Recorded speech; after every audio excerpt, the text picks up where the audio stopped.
Hello, so my name is Shruti Sridhar, and I'm an alumni from Diksha from the 2016 batch.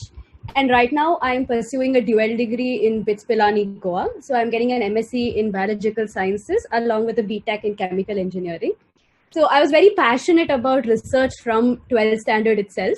And that kind of propelled me to choose the dual degree option, where I got a mixture of a flavor of research as well as engineering on the side to complement the research.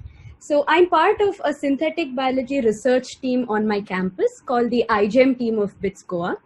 And I have a few of my team members here with me, and we've planned a sort of interesting webinar for all of y'all. And the topic that we're going to be focusing on is synthetic biology and its applications in handling the current pandemic, the COVID pandemic that we're in. So I'll just go ahead and introduce my team members. So there's Pranav Balani. He's also pursuing a dual degree in biology along with computer science. And we have Suhas, who is doing biology along with mechanical engineering. So hopefully you guys enjoy this seminar and you'll find it fun and interesting and have as much fun as we had when we made this webinar for you. So before we get started, we just wanted to have a small poll question.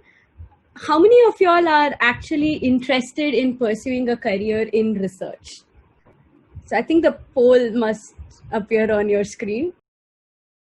You'll all see a yes or no poll on your screen right now. So quickly fill in your answer. We're waiting to hear from you. All right. Thank you all. Thank you for the responses. Ramesh, you can publish the results right now. This is actually really nice results that most of y'all, 69% of y'all actually want to pursue a career in research. So hopefully you'll find this webinar even more exciting and it fuels your desire to pursue research as a career option. And another question we had is, have you all ever heard of synthetic biology before this? Okay, thank you everyone. Thank you so much. Great. So hopefully the webinar that we have when we touch upon synthetic biology, most of you all now would want to explore this as a possible option as well. So what we have planned for all of y'all today is synthetic biology is a big buzzword right now, especially since we're in the midst of a pandemic situation. So we want to start off with a brief introduction and an overview as to what synthetic biology is, followed by applications of synthetic biology and introduction to a coronavirus. And we also want to show a couple of exciting tools that we have that researchers and scientists actually use in visualizing the virus and also tracking its spread across the globe. So feel free to ask any questions, and I think let's get started. So what exactly is synthetic biology? So synthetic biology is a kind of mixture of biology, engineering, computing, and many other fields. So there's a combination of scientists who ask questions and engineers who build things. So they're computer experts and microbe experts together. And they're people from universities as well as large and small private companies. So the people who call themselves synthetic biologists tend to come from many different backgrounds and perspectives. So synthetic biology tends to attract people who are very curious about other disciplines and are naturally open for collaboration. So this animation right here kind of very aptly summarizes what genetic engineering is. So for like 10,000 years, because of selective breeding, we finally got access to the genetic code. The moment we got access to genetic code, we have done everything in our power with it. We have cut it, we have pasted it, we have photocopied fragments of it, we have sped read it in sequencers and like printed it in our labs. We have even modeled it on our computers. And for the last 40 years, we have called this genetic engineering. But where exactly is the engineering aspect in this? So from an engineer's perspective, a typical molecular biology experiment is extremely slow. So if I look at a cloning experiment itself, if I do it all right, it's going to take me a week. Otherwise, I'm going to spend the next 1 month doing the same cloning experiment. And it takes too much time. It's a very complex experiment. And the major part is there's a frustrating lack of standardized components that to make the process more efficient. That's where engineers step in. They would like to do to genetic engineering what they have done since the Stone Age, refine and repackage nature itself so that it's easier to make new things. So what they have done is they've added the dimension of being able to manipulate DNA exactly like how we manipulate computer code. Except instead of binary, we would use nucleotides. And instead of running them in a computer, you would run them in a cell. And the best part about running them in a cell is that this software now makes its own hardware thanks to replication. So this revisioned genetic engineering plus engineering is nothing but synthetic biology.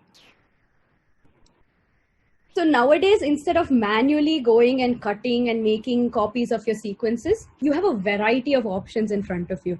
So you can either take your sequence directly from nature itself, or you can choose it from a database or from a growing list of components in a registry and just go ahead and order it on the internet. It's really that simple. It's like shopping on Amazon. And while the sequence may be from nature, the process of actually synthesizing it is done by a machine. So hence it's inherently synthetic. One of the best examples of synthetic biology and its application was actually done by Craig Vensher. He's a biotechnologist. So using synthetic biology, he effectively replaced the entire genetic code of one species of bacteria with a synthetic copy of another species with his own modifications. And he called this creation Synthia.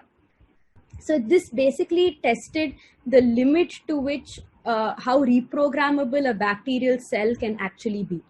And even in your NCERT textbooks, I'm sure you've come across the example of insulin production. The basis of the idea of mass-produced human insulin is only possible because of the foundational principles of synthetic biology itself. Now, what exactly is iGEM and what role does iGEM play in synthetic biology? So iGEM stands for International Genetically Engineered Machines. So we have teams from all over the world who are collaborating and participating in the competition. But at the very crux of it, iGEM is a community. It's a community of researchers who seek to apply science with wide-reaching impacts. So this year, luckily, my team from BITS has the opportunity of participating at iGEM. And towards the end of the webinar today, we will give you a brief idea of the project that we are working on. And we would love to hear what you think about it. So moving on to the next part of our webinar, that is coronavirus. What exactly is coronavirus? So coronavirus is now a CoV-2. It's a novel coronavirus strain, and it does belong to the coronavirus family, which was previously responsible for the SARS epidemic and the MERS epidemic. So each virion is a sphere of protein protecting a ball of RNA, and it's covered by extremely spiky protrusions, which are in turn enveloped in a layer of fat. So the layer of fat is the reason soap does such a good job of actually destroying the virus. And this probably happened in the late 2019 in Wuhan in China. So scientists believe that bats are the likeliest reservoir for the coronavirus, and because it shares 96% of its genome with CoV-2. And this, the reason might have been that it jumped the species barrier from bats to pangolins, and then it's finally affecting us humans. And recently they've even seen coronavirus sequences present in the tiger as well. So it's effectively crossing species barrier very fast because of the rate of its mutation. So the virus protein attaches itself to the ACE2 receptor. Now, I'm sure you have heard of ACE2 before in regulating blood pressure and the angiotensin system. So the moment it binds to ACE2, it sets off a set of chemical reactions, and that's what makes the virus hijack the host machinery. So parts of the virus's RNA also code for proteins that stay in the host cell itself. So there are mainly three functions of these proteins that the virus synthesizes. One is to prevent the host cell from sending out signals to the immune system that it's under attack. This is very critical. So now the virus can effectively evade our body's immune system because the body does not think it's under attack. Another one encourages the host cell to secrete new virions, and this happens extremely fast. So the replication time for this virus is extremely fast. And another helps the virus resist the host cell's immunity. So not only is it evading immunity, it's also effectively resisting our immunity which is why the virus is novel and there's no cure as of yet. So anybody who is, and everyone is very susceptible to the virus. How exactly does it make people sick? So the relationship between the symptoms and the number of virions in the body is still unclear. There is no real correlation between the number of virions present in the body versus the severity of the symptoms that you are facing. But the virus does damage the lungs, and because of that, the body is not able to deliver oxygen to each and every part, and the patient will require a ventilator. So this actually puts a lot of pressure on our hospital systems to effectively make enough ventilators for the number of patients that are being diagnosed every day. So the CDC estimates around 3 to 17% of these patients would actually require a ventilator.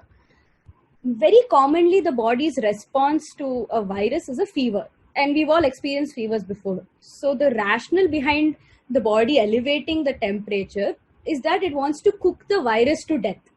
But prolonged fevers, in the case of SARS-2, can degrade the body's own proteins, because our proteins by nature will denature when you raise it to a certain temperature. So if you have a sustained fever, your body's own proteins are now denaturing. So in order to balance all of this, your immune system is going to secrete small proteins called cytokines. So the nature of cytokines is to target the virus particle itself, and it's meant to hinder the virus replication specifically. But sometimes your body goes into overdrive because of the stress that it's experiencing thanks to the virus. And an overzealous production of these cytokines is called a cytokine storm.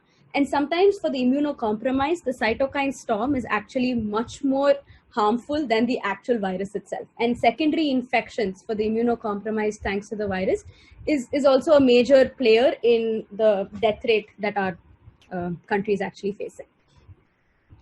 So the next section we have is a very interesting tool called NextStrain. So NextStrain was actually developed by a couple of computer science graduates who wanted to track the virus's spread in real time. They wanted to see where exactly the virus originated from and how is it traveling. So I'm going to go ahead and show you all the website that is NextStrain. So the moment I open NextStrain, I get a phylogenetic tree. So a phylogenetic tree basically tells me what is the ancestral strain and how many new strains have evolved from the ancestral strain. So the original strain was from Wuhan in China. And now, as you can see, there are so many different branches stating that the virus has actually mutated and caused many different segregations in the tree itself. Now, if I go ahead and click on each individual entry or a node, it'll tell me from which country it is from, how much divergence is exactly there from the initial Wuhan strain.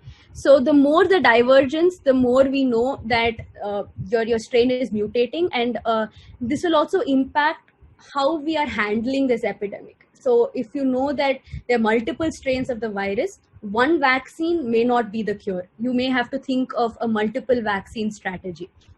So that is the phylogenetic tree basically gives you information on how and the divergence of the virus. And it's also country-wise. So you can basically see in how many countries, how the virus has actually mutated and evolved. And every day, people from all over the world are uploading their sequences of the coronavirus to this database.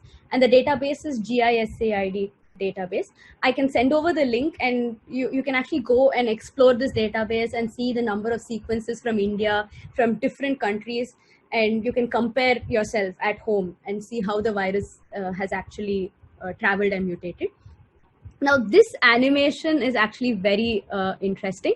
It's an animation to show how the virus has started and originated in Wuhan, and then spread across the entire globe with the connections thanks to people traveling and migrating. So if I play it, you can see that it's originating in China and people are traveling out of China. So there are a lot of connections. The next country to get affected is Thailand. And then you have cases popping up in Australia. And slowly the United States now is also becoming a hotspot. China now has blown up completely. It's become a major hotspot. And you also have Italy, Spain, France, all of them slowly showing symptoms.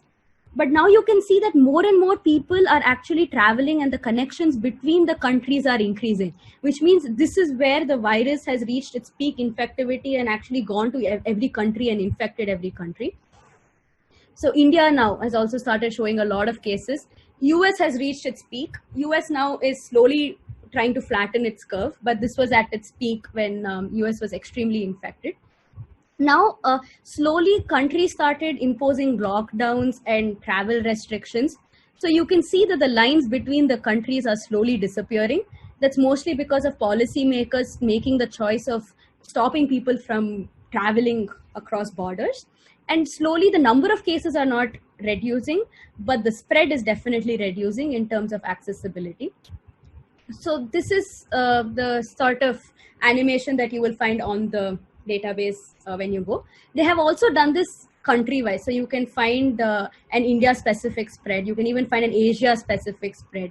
So the website is nexttrain.org, and you can definitely go and play these animations over, see in different countries, compare the rates. Like, is North America's rate different from Asia's rate? If so, why? It may be because there's a different type of mutation in the virus that changes the spread of the virus in different countries. So the possibilities are endless and research is still happening. And if I go below in this website, it shows me the diversity. So what exactly is diversity? In this case, diversity is measured in terms of the number of mutations. So every virus genome has something called open reading frames. So that's where your replication and your transcription, translation, all of them are going to start. The 3 nucleotides that are taken for the rest of the steps are going to start from an open reading frame. There are several ORFs. So each double-stranded DNA can technically have 6 ORFs. So a single-stranded RNA can have maximum of 3 ORFs. So they have named their ORFs 1A, 1B, S, 3A, and so on. And this graph basically tries to show the number of mutations in each ORF. So the S here represents the spike protein. Now the spike protein is the most crucial aspect of the coronavirus because it is extremely specific to CoV-2 and it's very effective as a treatment strategy as well when you look at the docking of the spike protein with the human ACE2 receptor. And you can see that that has the maximum number of mutations over here. The codon 614, especially of the S protein, has a lot of mutations. And same thing, you can see that there are mutations even in ORF1A, and there are also mutations in ORF1B. So all of this now will be essential information for doctors to think of treatment strategies based on the mutations that their patients are showing. So that was all about NextTrain. So do go and check out the website, and maybe y'all can come up with your own reasoning as to how how this pandemic is actually progressing. Yeah, so now I'll hand over to Suhas, who will take us through the structural view of the CoV-2 virus. So, hello guys, my name is Suhas. I'll be taking you guys through the structural view of the coronavirus protein. So as we all know, our body is made up of proteins, and like us, the coronavirus too makes proteins through its genome. And if we know that the coronavirus genome is approximately 30 kilobases long, and my colleagues gave a pretty good intro about it so far. And if we talk about the structural proteins that the coronavirus makes, we have mainly a spike protein, a nucleocapsid protein, a membrane protein, and envelope protein. The S protein is of particular importance because it is responsible for the entry of the virus into the target cell. And as Shruti discussed, we have NextTrain, which is a software which helps us track viruses. And in particular, the mutations in the S protein give us clues as to along which the path the virus spread. And this is because viruses constantly mutate, and since they are error prone in their replication, they leave a trace which is very easy to follow. So coming to the crystal structure of the spike protein, it is true for all the beta coronavirus genuses S proteins that they are all trimeric proteins, meaning that they have 3 spike monomers. And each spike monomer consists of an S1 and an S2 subunit. We are interested in the S1 subunit because it contains the N-terminus domain, and more importantly, receptor binding domain, which is what the virus uses to attach itself to the ACE2 human receptor. Coming again to the mutations, out of 14 documented mutations of this virus, D614G is the mutation that stands out since it was found almost all samples outside of China. And so what D614G stands for is that it means that the aspartic acid at the 614 position has mutated to a glycine at the same position. Now what this does is that it generates an additional serine protease cleavage site near the S1-S2 junction of the spike protein. When this mutation is combined with the presence of a certain allele, del C, the entry of the 614 subtype into host cells is made much easier, and this accelerates the spread of this subtype in Europe and North America, where the del C allele is more common. This is also one of the reasons why we don't see as much of the virus spread in countries like India, where this allele is as common. Now, if you want to go visualize that the spike protein structure, we can get the sequence from a protein database, since this is a protein, from the PDB database online. I'll just show that to you guys right now. And so this is what a typical PDB entry looks like. We're looking at the structure of the SARS coronavirus spike glycoprotein, which is in a closed state. And every PDB entry has its unique tag like this. The other information you can get from this is the paper in which it was published, the method in which it was discovered, and some of the sequence data as well. Here you also have the entities like the chains and stuff. You can see there are 3 chains, which means it's a trimeric protein. Now, if you want to visualize this in a software, PyMol is the best one to do that. So what we need from this is basically this tag. And if we open up PyMol, I think use a smaller bottle is the same quantity of other things. we can take this.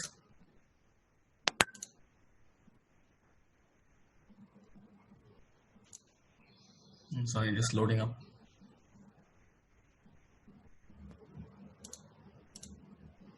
Yeah, so this is what the structure looks like if you take it from PDB. This is the coronavirus spike protein, and as you can see, it's a trimeric protein. You have one chain in blue, one chain in purple, and one chain in green. Also, you can see the sequence that's displayed up here, the amino acid sequence, since it is a protein. And being a protein, it's made up of multiple secondary structures. You can see these are alpha helixes, these are beta sheets, which are secondary structures. Along with this, you can also see many yellow molecules, and these are NAG molecules, which are N-acetyl glucosamine. This is the reason why this protein is called a glycoprotein, since it's surrounded by carbohydrates. Now, coming back to that mutation we were talking about, the D614, we can actually isolate that particular amino acid, and I've already done that. We'll zoom into it, look at it. So this is the aspartic acid at the 614 position, which so commonly mutates to glycine. And when you were talking about how this spike protein actually binds to its human receptor, we can take a demonstration of that as well. As we know, it has a RBD, and I'll just show you how that RBD looks like.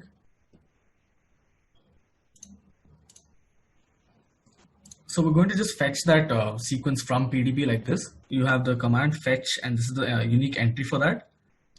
So if I go ahead and run that. So this is the human AC receptor bound with the RBD. It's a combined compound, so we need to isolate this from one another. How would we do that? We can just, we know from PDB that this is chain E, the receptor binding domain, and this is chain A, the AC2 receptor. So we can just say select chain E. And here we get selected. If you want, we can change the color to see it better. And there we go. So now we have a binding of these two in the coronavirus 2 spike protein. So now if you want to see how the whole thing looks like, we'll actually go take a look at the SARS-CoV virus, which is responsible for the outbreak in 2003. And this is what it looks like with the receptor binding domain attached and when it's binding to the AC2 receptor.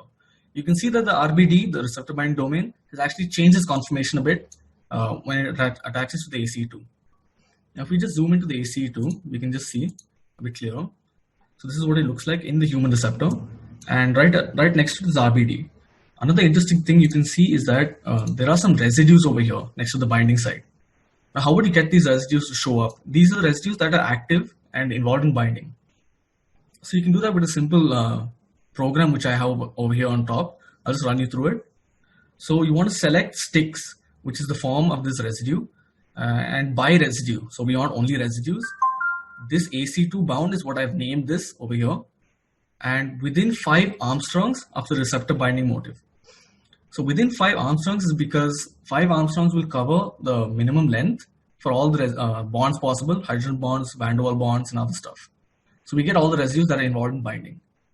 So if we go ahead and run this command, you can see it's made an invisible selection. And if you go ahead and show that as sticks, there we go. You can see the residues involved on the ACE2. And we can just color that up to make it a bit easier to see.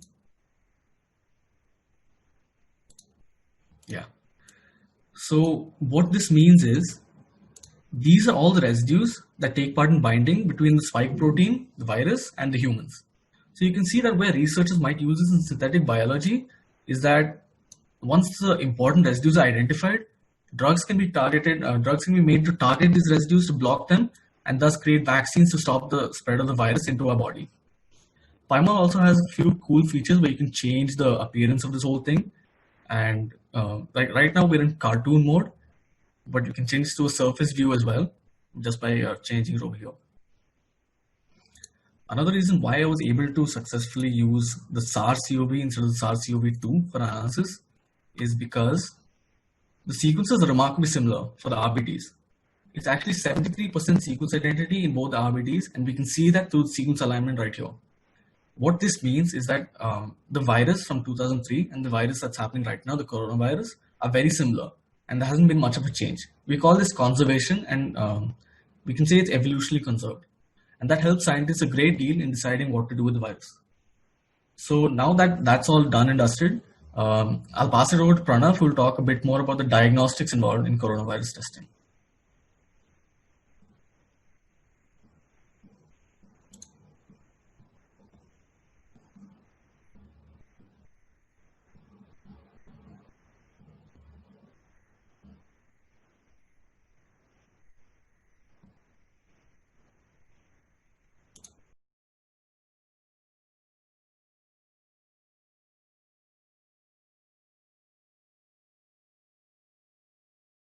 Hi.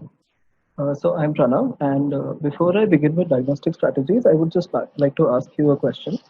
So would you like to have synthetic biology as a part of your curriculum? You'll see a poll box pop up on your screen right now, so you can just go ahead and answer that.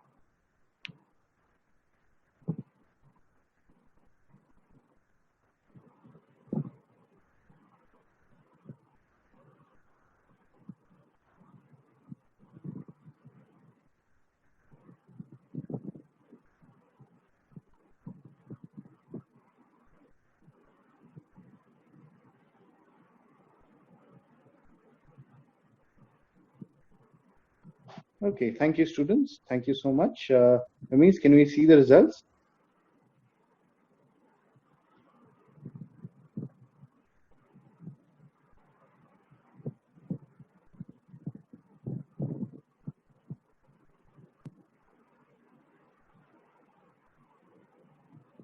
Okay, that's wonderful. So 80% of you actually want synthetic biology to be in the curriculum. That's great. So now I would be moving on to diagnostic methods, the methods that we're using to check for the presence of this virus. So before looking at that, let's take a look at how the infection proceeds in our body. So you see two graphs here. One is about the actual amount of the virus in the body, and the second one is about the amount of antibodies. So antibodies are proteins that are produced by the body to attack any foreign agent. So when you have the virus coming into your body, the body will produce certain proteins which will recognize that virus specifically and go and bind to it and lead to the destruction and attack and the entire process. So we see two graphs here, where at the top it's the amount of antibodies, and at the bottom it's the amount of the virus. So this is how the infection would proceed. So if the person was infected at around week -1, the infection typically peaks up around a week later, and then it tapers off towards the end. So 1 week after the person is exposed to the virus is actually the most infectious period. And to check for the presence of the virus, we can look for the genetic material. So that is one kind of test that we can perform for the as a diagnosis to check for the genetic material of the virus. These kinds of tests usually are based on the polymerase chain reaction. So you add the sample from the patient, and along with that, you add a primer that is designed specifically for the virus. So this DNA primer, it would be designed specifically to check for the presence of the coronavirus. Now this goes through a series of steps: denaturation, annealing, and extension. And after each cycle, you get double the amount of DNA that you started with. So this actually happens across a series of steps. And all these steps occur at different temperatures. So every step requires a particular temperature, and that is why it takes a little bit of time. So you can imagine to go from 25 to 95, you need some time. And this is why this process takes longer. So this kind of a test takes around 3 to 6 hours, and that is not very efficient, especially in the times of a pandemic. So we can use another test, which is based on PCR as well, but it's isothermal. So you don't actually have to change the temperature anywhere. And this gives you the results in 5 to 15 minutes. So let's take a look at the mechanism of this isothermal PCR briefly. So you start with the DNA sample of the patient along with 4 of these primers. So there are more primers this time, but it's the same basic principle. So the the PCR begins with one of the primers invading the DNA duplex. So you see that one of the primers is now invading from the left and going and attaching inside. Now this starts one round of extension where the bottom strand is now slowly separating. And this is the strand that is formed now. Notice that on the left, there is imperfect complementarity. So there is still a small opening which is used by another primer to come in. And this primer now starts another round of extension. So the bottom strand is now being separated. And now on the left, you will have a formation of a loop because of this complementary regions. So the strand that is now formed contains complementary regions, which leads to formation of a loop. And the same kind of process repeats from the right. So a primer comes in and forms a similar loop on the right as well. And you have the formation of this dumbbell structure. Now this dumbbell structure contains sites for other primers. So more primers can come in and attach and start further rounds of extension. Now this process leads to the dumbbell structure being amplified several times. And eventually you have the accumulation, you have the production of these kinds of dumbbell structures, which can then be tested using a variety of methods. So this process is really fast, like you can get results in 5 to 15 minutes. And since you don't have to, and you don't even have to send it to the lab and all, this is just a point of care test. So in the hospital, you can get the results then and there. Now, another kind of test that we have is for antibodies. So you see that with the viral test as well, people can test positive for weeks even after they're not infectious anymore. You can see that the graph tapers off towards the end, but there is still a little bit of amount of virus left. Now another test looks for these antibodies. So it is called the antibody or serology test. And let's look at the production curve of these antibodies now. So the first kind of antibody is produced about 5 days or 7 days after the person is exposed to the virus for the first time. And the amount of this antibody peaks about another week after the most infectious period. And then it tapers off about a week later. Another kind of antibody is produced after at the same time, but it peaks another week later. So you see that there is this variation in the curves of these antibodies. And you can check for these curves now to get an idea of if the person was infected at some point in the past. So if you check for these antibodies at week 3, you see that IgG is present, but IgM and also the virus is not present anymore. So the person was infected at some point in the past. These kinds of tests are really fast. So you just have a chip where you can place a blood sample of the patient, and this gives you the results really quickly. So on the right, you see what a typical test result would look like. To explain that further, let's look at this graphic here. So on the top, you have a control band. This tells you if the testing strip that you're using is right. So you should always see color in the top band of the strip. And on the 2 lower bands, you see IgG and IgM. So now notice that the ratio of IgG and IgM is changing throughout the course of this infection. So by comparing these intensities, you can get a rough idea of when the person was infected in the past, although it's not very accurate because it's a visual method, but you can get some idea. So in summary, there are two kinds of tests that look for two different things. One is the virus itself and the other is the body's response to the virus. And they have different pros and cons and limits of detection as well. So on that note, there is a question that we would like to ask you. Do you think our policy makers have undertaken an appropriate strategy to handle the pandemic in our country? So you'll have a similar poll box popping up. Please go ahead and answer that.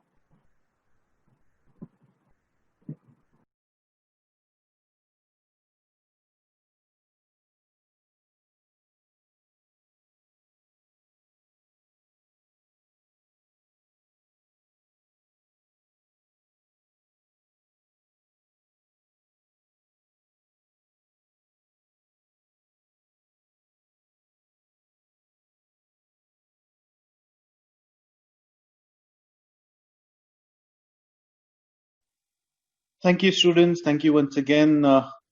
Can we see the results now, Ramesh?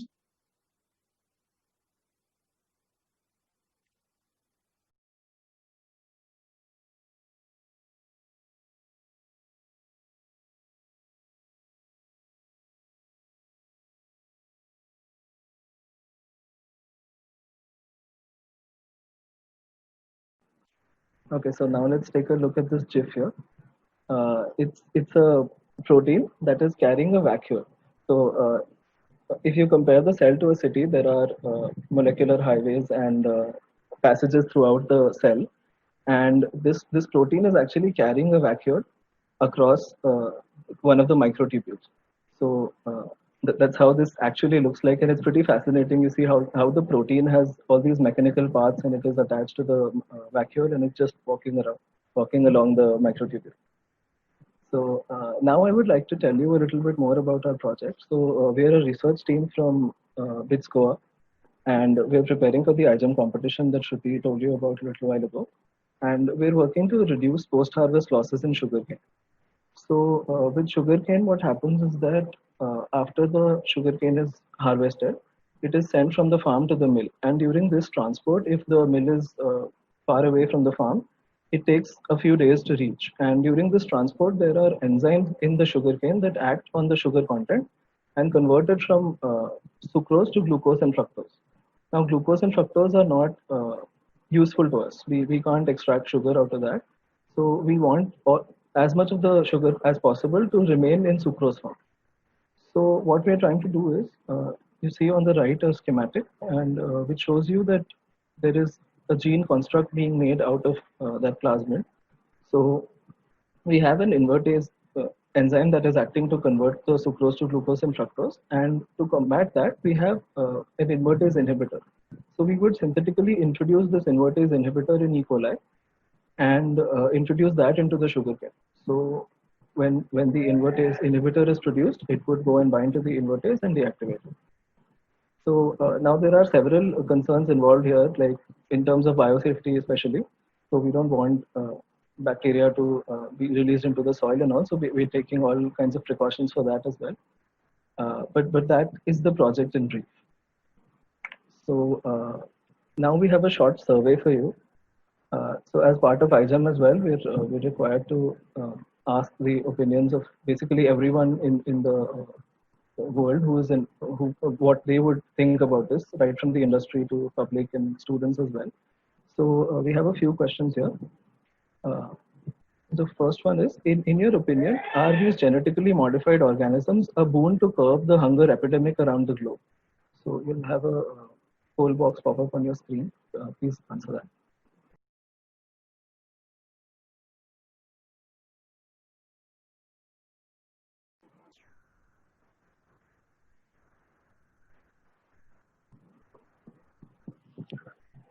So now knowing that 115 Nobel laureates like Sir Richard J. Robert support GMOs, does knowing this make you feel better about GMOs? Do you think that GMOs can actually be used to produce a high production variety of plants?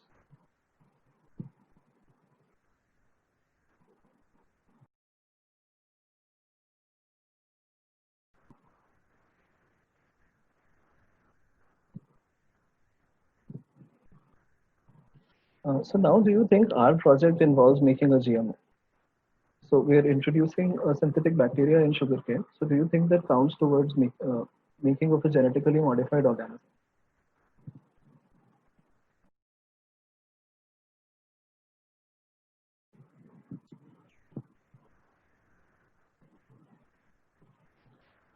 Now, knowing that E. coli has been in the sugarcane but not in the final consumable product, will you still consume the sugar that is produced?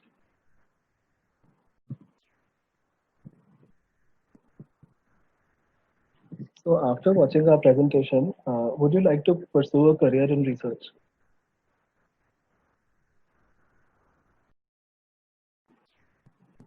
Thanks a lot for answering all the questions. So if you have any questions now, we would be happy to answer them. You can post them in the chat box. You can either unmute and ask us your questions yourselves or post it on the chat box and we'll be happy to answer. And this can be about anything, either the COVID presentation that we gave, our project, or just biology and research in general as well. We'll try our best to answer them. The chat option is open right now. Anyone can ask their questions to Shruti Sridhar. Okay.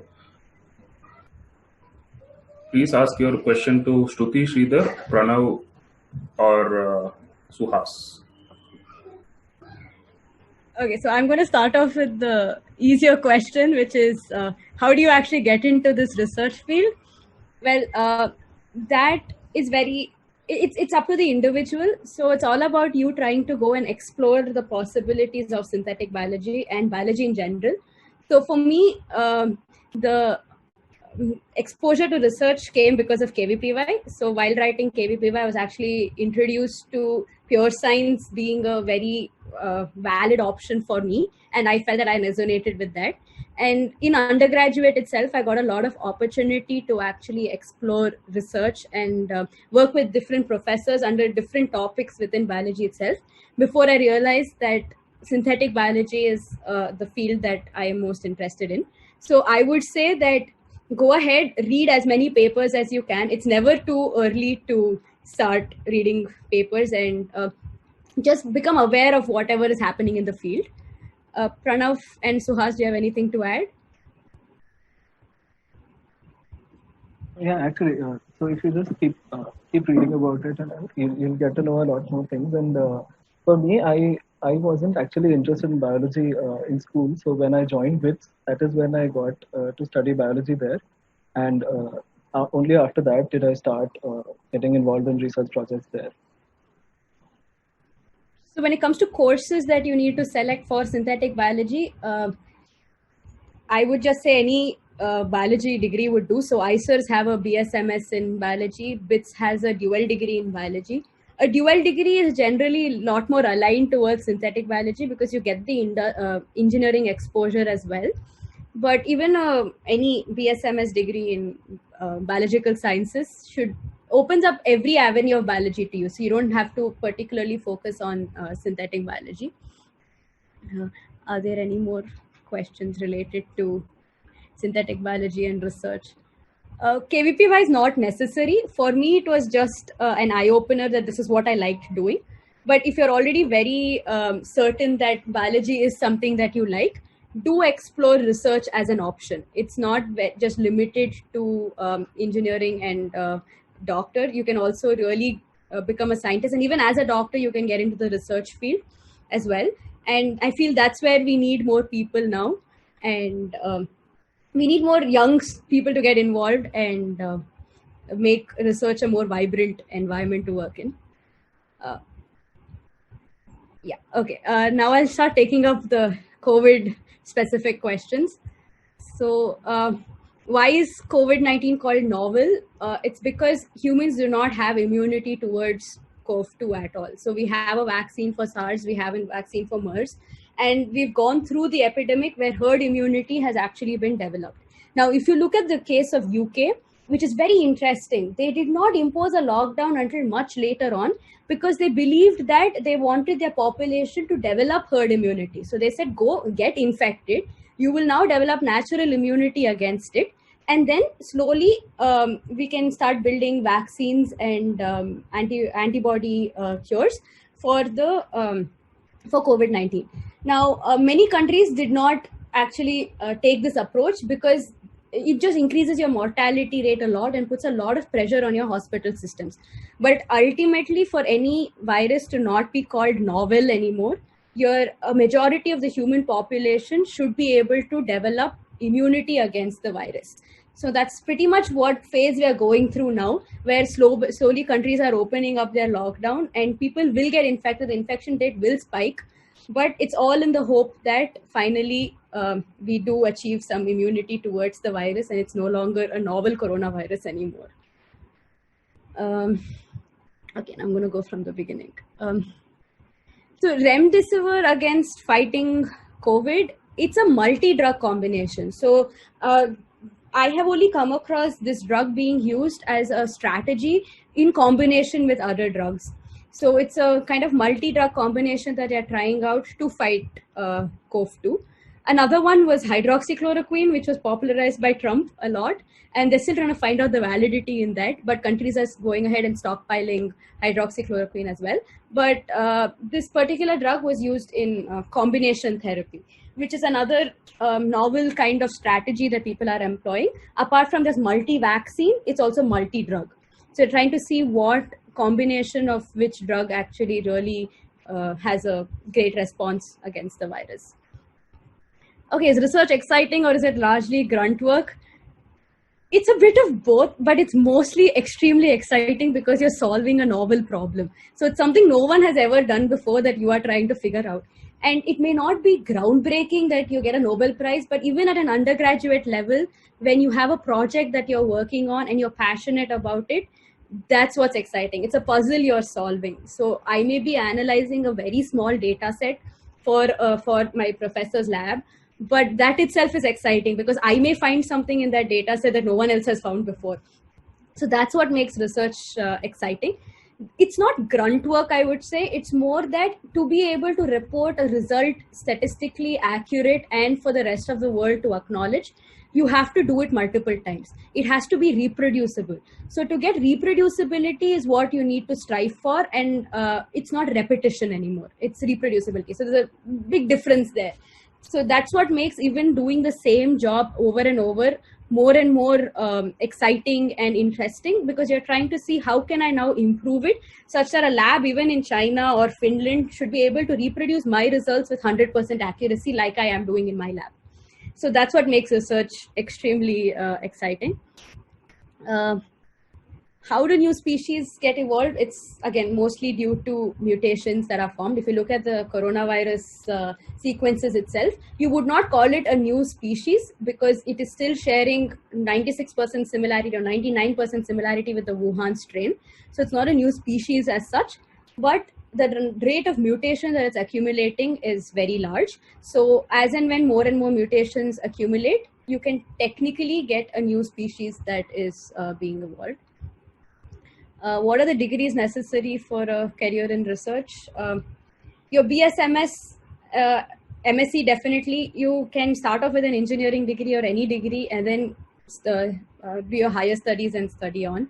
It's all about just making use of the opportunity. Career in research is very flexible. You can do it with any degree whatsoever. You just have to have a passion for finding new problems and solving new problems. So like Pranav is a CS student who's getting a degree in biology and then realized that he has a passion for research. So Pranav, do you want to take the next few questions about the research field? I actually received a few questions about corona. So let me just go ahead and address that. And I think the questions about research were addressed to you privately. Yes, I think so. Yeah, so you can go ahead and answer your questions. Yeah, so I got a question about how many months or years will corona extend. So that's difficult to say right now. But we've seen that a lot of viruses that have come up, like the influenza virus, they're here to stay. So we still see some infections and they still kill a lot of people every year. So it's more about that we will have to get adapted and change a little bit in terms of our lifestyle. And the virus is probably here to stay, but the rate of infections will go down significantly over time. So we'll have a reduction in the number of cases, but it will probably stay here for a couple of years. Okay, so how is our project going to help stop this pandemic? It doesn't directly target the pandemic, so we're not working with the coronavirus at all. We're working in sugarcane. We're trying to reduce sugar losses in sugarcane, so we're not working for the coronavirus. An interesting question was about cytokines from a healthy person's blood being used to treat the COVID-affected person. It's not actually the cytokines that are used, it's the antibodies. So I told you about antibodies being produced in the blood of a person who's trying to recover from the infection, who's battling the infection currently. And we saw that the antibodies actually stay in the blood for a while. So let me just go back to the graph. So this graph here, you see that the antibodies are present. Now, if you can take these antibodies and introduce them into a person who's infected, these antibodies can trigger the immune response much faster. So it wouldn't take that long for the person to come up with his own immunity. And this is what they're trying to do to get another method of treatment for the virus. And they've actually started trials on this. It's called plasma therapy, and they have started a novel trial for plasma therapy itself. And they do have injections now that, even India is trying to figure out if it actually works with the majority of our population or not. So Shruti, do you want to address the question about research now? Do we have enough time? Yes. How much time do we have left? You have another 10 minutes to go, so I think you can address a few more questions, Shruti. Great. We can have a couple of questions, and then we've left our email ID and contacts as well, so you can PM us the questions anytime. Okay, so I got a few questions as well. I think I'll address those. Sure, yes. Yeah, so someone's asking me if they think the nationwide lockdown was effective in reducing the spread of COVID-19. And yeah, I definitely think it was, because if you look at India's situation compared to the rest of the world, we're doing pretty well considering our huge population and our population density. In addition to this, a few factors of why it hasn't spread so much is that the presence of that allele, which I mentioned earlier. Indians are not as susceptible, but overall, mainly our nationwide lockdown is what has helped us battle this pandemic really well. Because in most other countries like America and all, they were quite late in closing down the country. But we were able to do it quickly enough, which is why we were able to restrict the number of cases. Also, between an epidemic and a pandemic, we can just say a pandemic is an epidemic that's spread globally or throughout the country. Yes, so I have a question here which is very interesting. During SARS, there was no lockdown, but during Corona, there is. Why?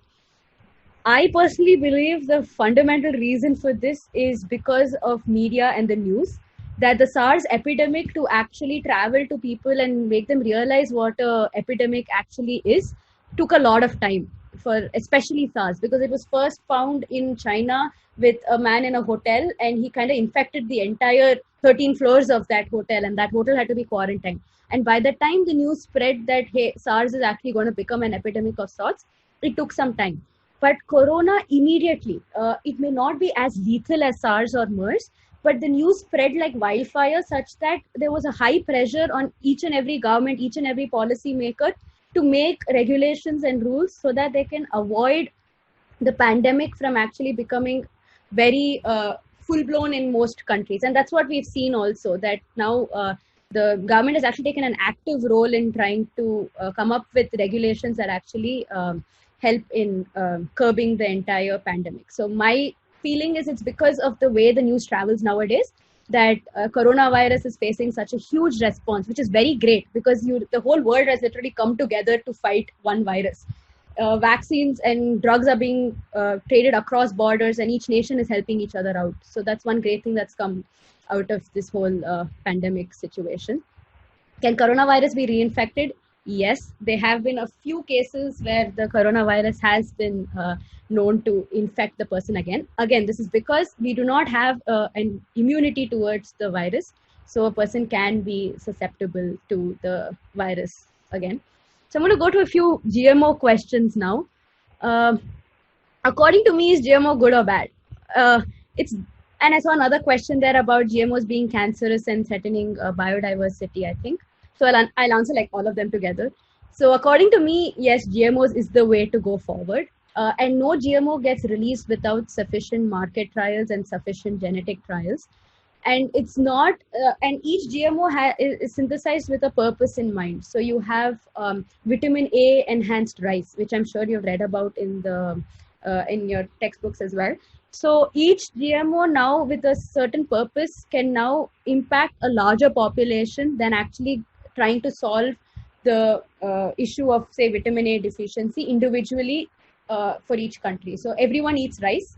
So eating rice now and getting your vitamin A content seems like a very natural and a nice solution to both problems. And GMOs now are becoming excessively affordable. And about biodiversity and them being cancerous, there is no link for a GMO to be actively a carcinogen. It's again biologists who have now gone and just replaced one gene with another. And this does not have too many adverse side effects, but because before they're released to market, there's extensive testing that is actually been done. So GMOs inherently are not carcinogenic in nature. And threatening biodiversity, again, it depends on how these farmers now are going to implement GMOs in their farming practices. So it goes back to grassroots levels on how we are educating our farmers to use these crops to their benefit. So Pranav and Suhas, if there are any more questions about GMOs from your end, you can answer those. Actually, these are the only questions I received about GMOs, and they've been addressed. So actually, we won't be. I received an overwhelming number of questions, and we won't be able to answer all of them. So you can see our contact details there, and let me just post my number as well in the chat, and you can contact me. And we'll take up all the questions. Suhas, do you have any other questions you want to talk about? Yeah, I think I got a few more. I think we can just take these. So someone's asking me if it's true that there are other viruses that are going to be released by China. And well, there's sufficient evidence to show that this is not a genetically engineered virus. It has evolved from previous editions of the coronavirus, as you saw in my presentation. There are striking similarities in the sequences from the old viruses and the new one. And this gives sufficient proof that it's not been genetically engineered. And it's not a responsibility of one country or something. Also, a pretty interesting question, Shruti, maybe you can take this.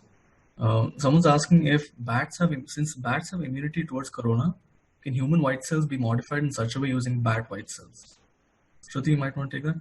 So this is a very interesting technology to actually use. Like we have hybridoma technology, where we've actually gone ahead and fused melanoma cells with insulin-producing cells to actually produce the whatever antibody that we wanted.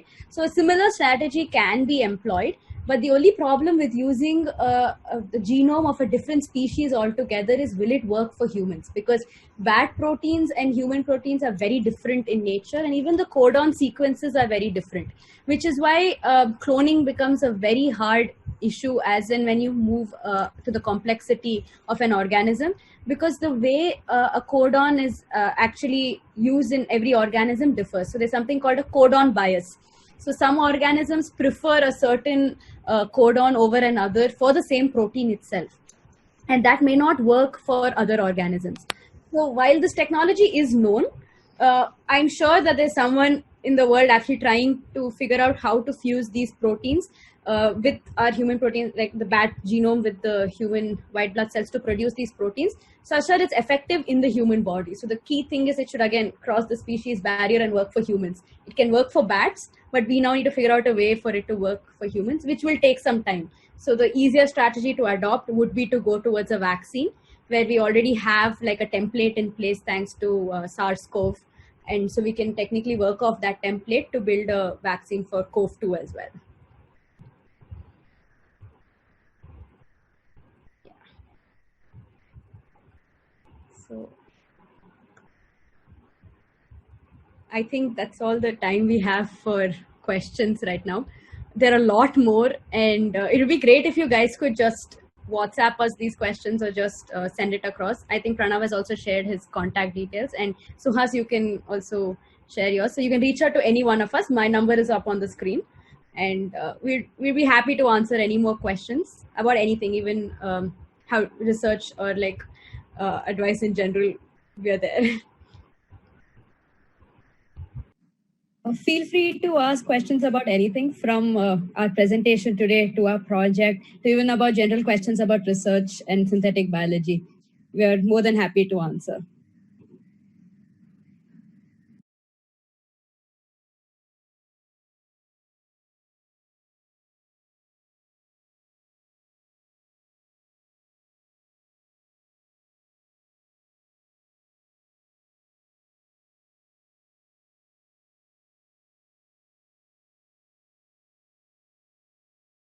So I'm sharing the web link to the for the next train, which you can go and see the graphics that I showed.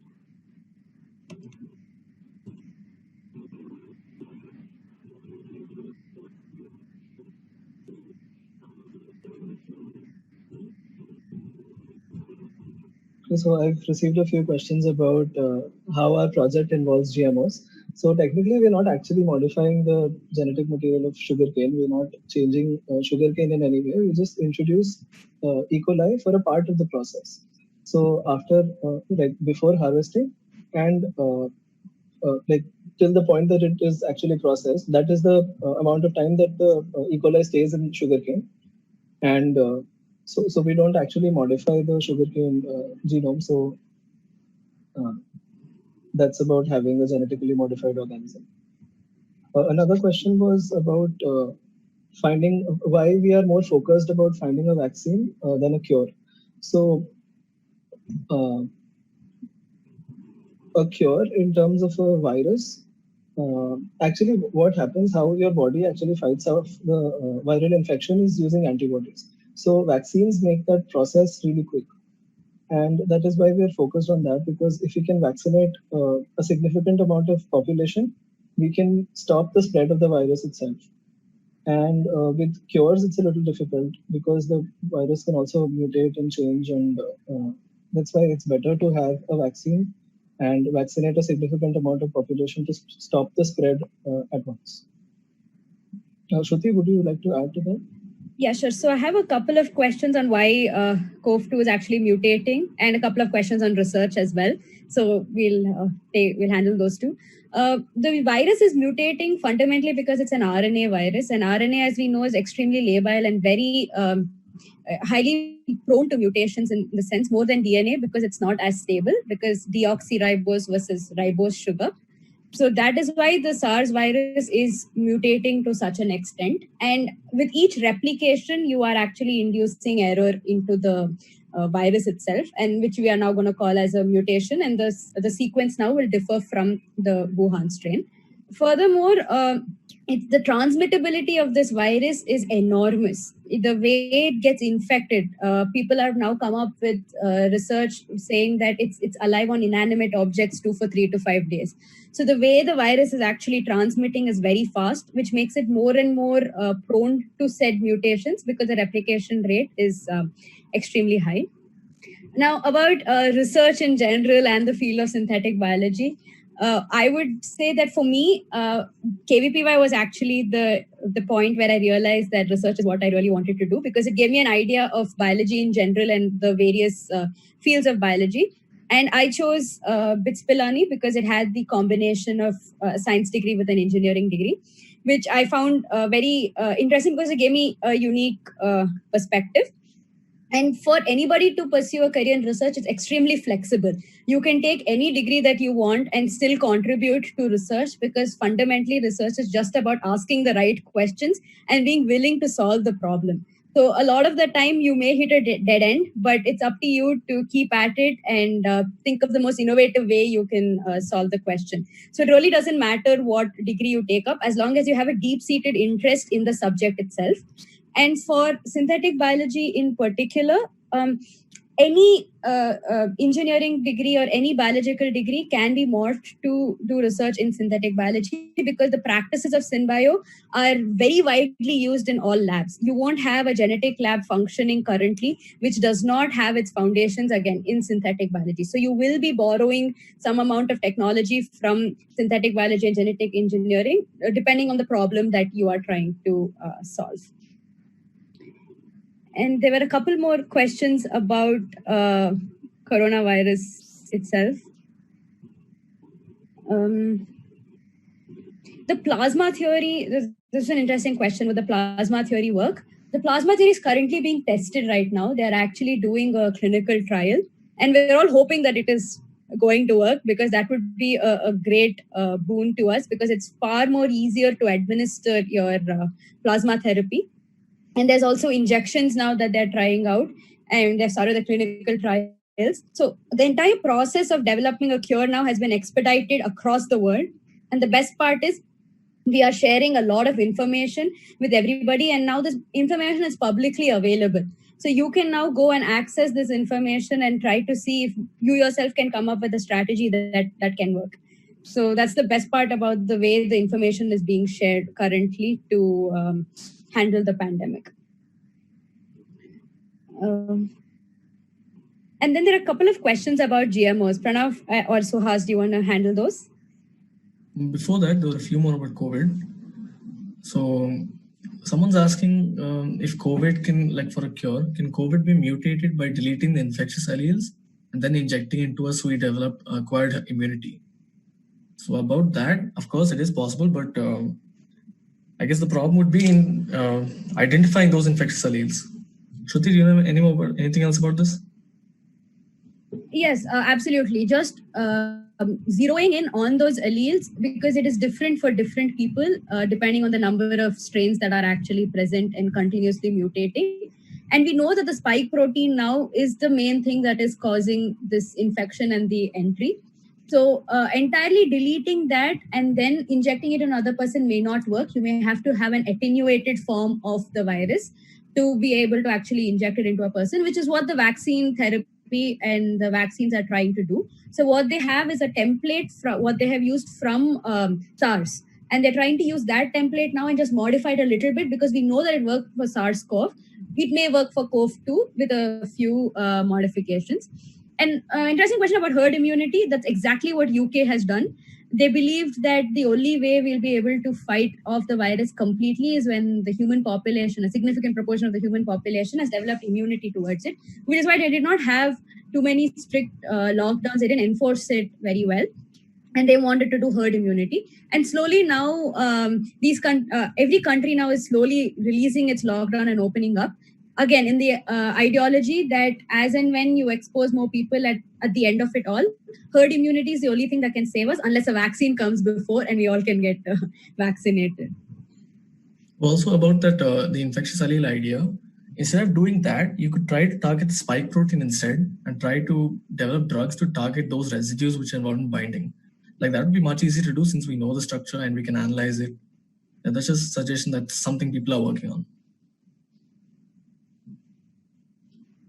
So I got an interesting question about folding applications. I'm glad you asked that. We were actually planning to share this with you. Can you see folded on your screen?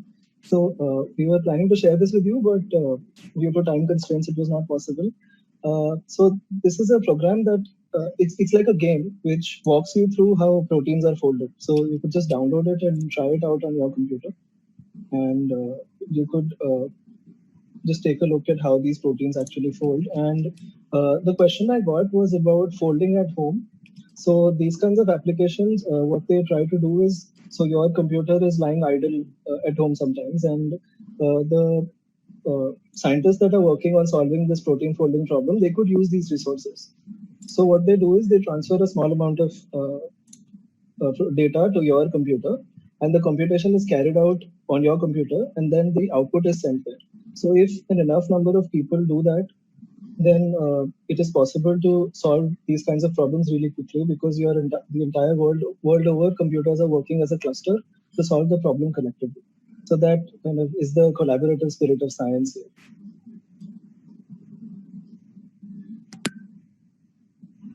How much more time do we have left and to answer the questions? We are loving the question and answer session.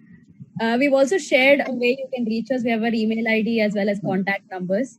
So you all can directly reach out to us as well. We have another 15 minutes, Shruti. Okay. Okay. So there was a question about E. coli. Someone wanted to know how we actually use E. coli, how it serves us. So basically, E. coli is our vector through which we use recombinant DNA technology to insert an anti-invertase gene in it, so that it can produce the protein needed that can stop the action of invertase in the sugarcane. And the E. coli strains that we're using are non-pathogenic, so they're not harmful for us. And we also have measures in place to kill them off once they have performed the function. So it's completely harmless, and we use it basically as a vector.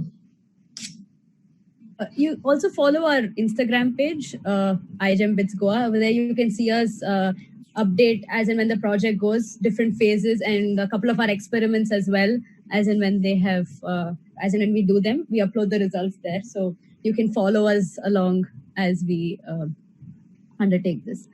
Modifying ACE2 was a great question. That's exactly what people are trying to do. That modify like small molecules that go and bind to ACE2, change its conformation. So now your spike protein can't go and bind. That's what people hypothesize that hydroxychloroquine is supposed to do. We're still trying to figure that out, if hydroxychloroquine is actually the miracle drug that people claim it to be.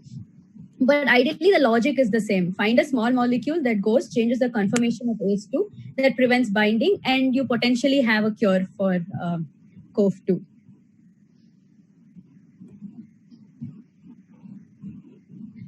And there's a question about people being reinfected. Yes, it is possible that people can be reinfected. Again, mostly because we do not have immunity towards it again. So we are as susceptible to it the second time as we are the first time, because the body just does not know how to fight this virus anymore. So it is possible to get reinfected, which is why we need a vaccine, or we need some type of lasting cure, or we need herd immunity before things can actually go back to normal across the globe.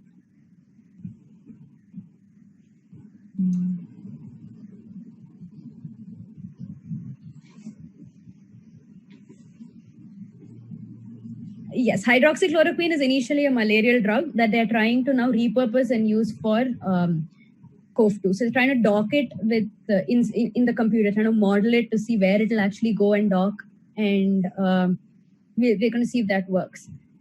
Again, there is no worldwide cure because of the number of strains that are actually found, because they're mutating at such a fast rate that from Wuhan to maybe Asia to North America, there are different strains that are present. So the effectiveness of hydroxychloroquine, or any drug for that instant, may not be as much, because you don't know the specifics of the sequence that is actually present in that place. So you may have a blanket solution that will work for most of the population, but there are always going to be exceptions, mostly because of the mutations of the virus that we can't track. Right. Along with the mutations of the virus, we have different alleles in humans, like the Del C allele, which makes it easier for the virus to enter in people who have it more commonly, like North Americans, Europeans. That's why it spreads more over there and not as much over here. So it depends on the virus as well as our genetics to an extent. Do all animals get affected by COV2? Tiger has, bat has, pangolins have. So we know that it can cross the species barrier. We don't really know exactly how many animals in totality have gotten affected, but the key point to note is it does cross the species barrier. So dogs have also been now diagnosed with COVID. So the lethality of the virus just comes because it's able to just cross the species barrier with very less effort and very, very quickly.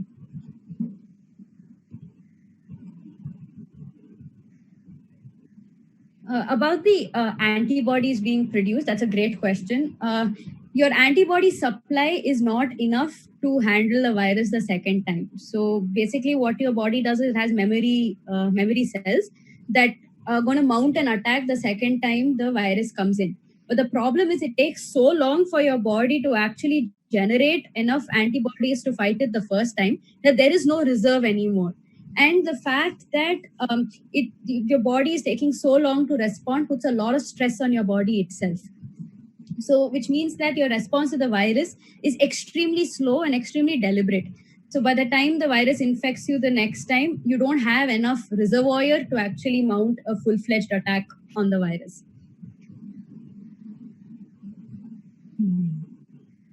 So one interesting question I got about corona was mutations in the Wuhan strain.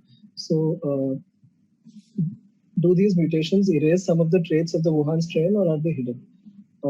What happens with mutation is, so there's a lot of misinformation and stuff in, like that people are not really aware of how mutations work. So what actually happens is that corona is actually quite effective at infecting already. I mean, Suhas was talking about certain regions of the spike protein being conserved. So that is what we call conservation, where there are some regions which are necessary for it to infect and they don't change. Now, if it can come up with certain mutations that allow it to infect at a greater capacity, those mutations are here to stay because those strains of the virus will proliferate. But the mutations that occur in the regions that are actually pretty good already and they reduce the efficiency of the working of those parts, they are removed from the population by the mechanism. So that is how mutations actually occur. And it wouldn't erase traits of the Wuhan strain unless there is a better version that the virus can come up with through mutation. Right. In relation to that, someone's asking if there's a fixed temperature at which the virus mutates. The thing is, actually, viruses mutate quite randomly during the application of their genome. So it doesn't really depend on too much other stuff. And if the mutation doesn't affect the way the virus survives or binds to its host, then that particular mutation will survive further, like the D614G strain. There was one very interesting question here on how we can use CoV2 to our benefit. Can we? I mean, sure, because earlier bacteriophages, which actually go and infect bacteria, now are being used extensively in genetics for cloning because they just replicate so fast and they're within your E. coli. So it really helps in synthesizing your plasmids that you really want for cloning. So something similar will come up eventually where they try to repurpose CoV2 to help humanity. We're not there yet, but we really hope that we can reach there. Is the possibility open? Definitely. We just need to be creative enough to figure out how to harness the plus points of CoV2's transmittability and replication power to our benefit.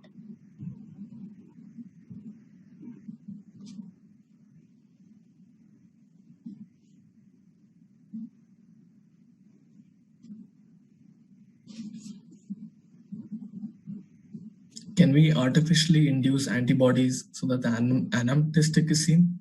Shruti, can you take this? Can antibodies be artificially induced? Yes, so they're called chimeric antibodies essentially, and CAR T antibodies, where in the lab you are actually making so a structure of an antibody has a heavy chain and a light chain.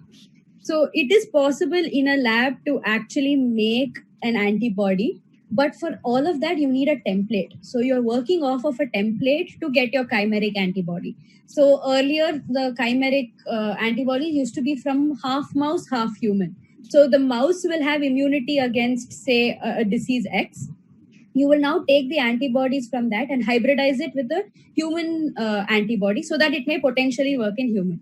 But it's very risky again because you don't know if the mouse's genome is actually going to work and produce the same type of protein that is going to work for a human.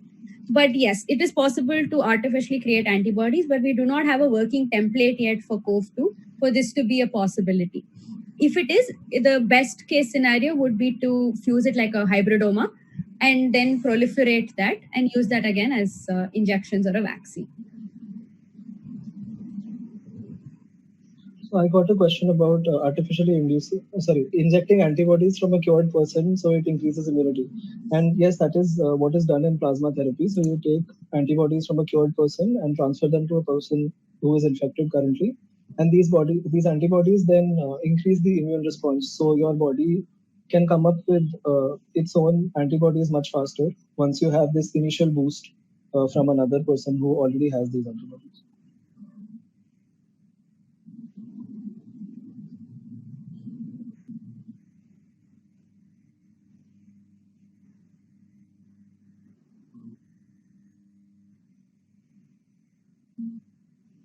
Great. I think we've covered the major sections of the questions. Sorry we could not get to every question in particular, but I hope we've answered them as a group. Okay, I think one of the last few questions that we're taking, complications in our project. We have taken means to ensure that there is biosafety in our project. In case the E. coli leave the sugarcane system and go rogue, what do? We have a bunch of fail-safes in place. So what we have is something called a kill switch, such that the bacteria that we are genetically engineering cannot survive outside the sugarcane. So the moment it leaves the sugarcane system, it's going to die. So that is one fail-safe that we have. And the second fail-safe that we have is our E. coli are auxotrophs. So an auxotroph means that it needs a certain protein or a certain component from the external media to survive. And that component is provided by the sugarcane. So the moment it leaves the sugarcane and goes to the natural environment, that component or that protein is not there anymore for the bacteria to utilize, and the bacteria die. So this way we've kind of ensured that the E. coli is not going to survive anywhere except that 2-hour journey from the farm to the mill.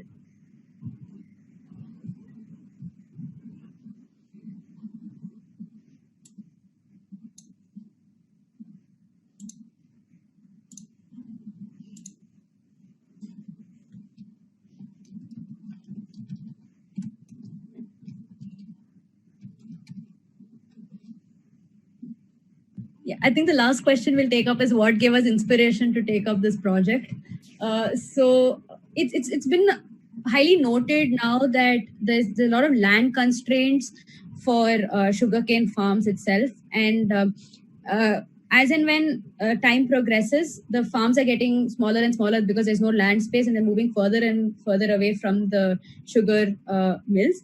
And this actually causes a lot of loss for the farmer itself. And the sugar industry is a very power intensive and resource intensive industry, and it's a huge part of our agriculture sector. So we just thought that by trying to increase the rate of sugar retrieval from the sugarcane itself, we would actually be contributing meaningfully to the agriculture sector, since this has been a problem that has been plaguing the industry for quite some time now. So that was our basic motivation, to try and increase the sugar retrieval rate so that both the farmers as well as the mill are benefited from our solution.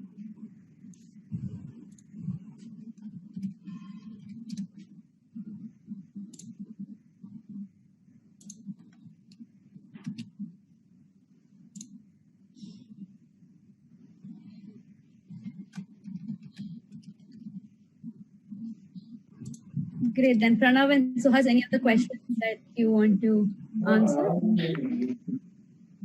No, I think we've covered most of it from my side at least. Yeah, I think that's all. And if you have any more questions, please get in touch with us at this email ID and the phone number that is given here. So thank you everyone for coming, and we hope you like the presentation, and you'll be more interested in synthetic biology now. We had a lot of fun making the presentation as well as interacting with all of you all. So I hope you guys also enjoyed it as much as we did. Thank you so much. Oh my God, the questions are still coming. We will definitely get to them. Please reach out to us through the platforms that we've given, and we'll definitely sit and answer all your questions. Thank you. Thank you so much, Shruti, Pranav, and Suhas. Thank you for this engrossing session. I think it was extremely educative and informative. I have thoroughly enjoyed the session, as I'm sure have all the other children who have joined us. Children, thank you for all the response, the feedback, the questions that you've been asking. It shows your involvement, shows your interest, and any presenter really loves this kind of an interactive Q&A session towards the end of their presentation. So thank you so much. I would urge you all to get in touch with the team in case you have any more questions. The details are mentioned. As of now, I'm going to open the chat box for everyone. I would want, if you have any words of appreciation, encouragement, motivation for the team, they've put in a lot of effort for this research. They've done, a lot of background work, a lot of, research, a lot of effort has gone in. Please, if you can leave some words of appreciation for the team, I would be really, really appreciative of that. Thank you.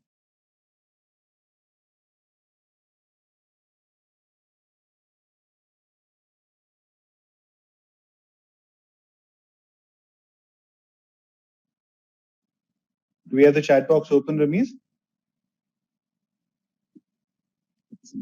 So I'm looking forward. Thank you. I already see some comments coming in. Thank you so much. Appreciate it.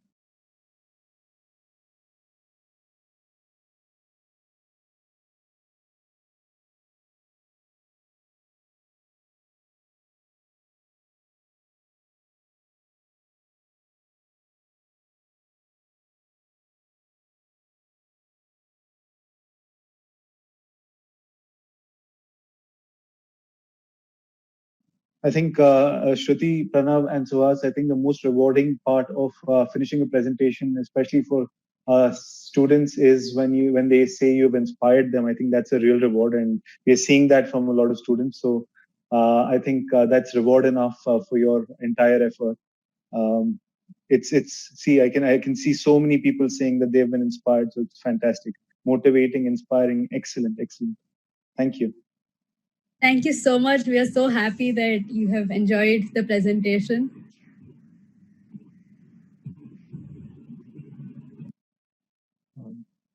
Getting lots and lots of responses. Thank you, everyone. Thank you, everyone. Thank you.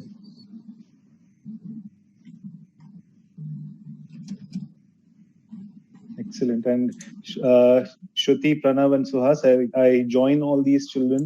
They're all wishing you all the best for the future. I join them in wishing you the same. May you all do a lot of research and help us all as we move ahead. It's fantastic the work you all are doing. I am actually proud. I'm actually feel proud to be a part of such a presentation, such a remarkable team. Thank you so much. Thank you so much for having us.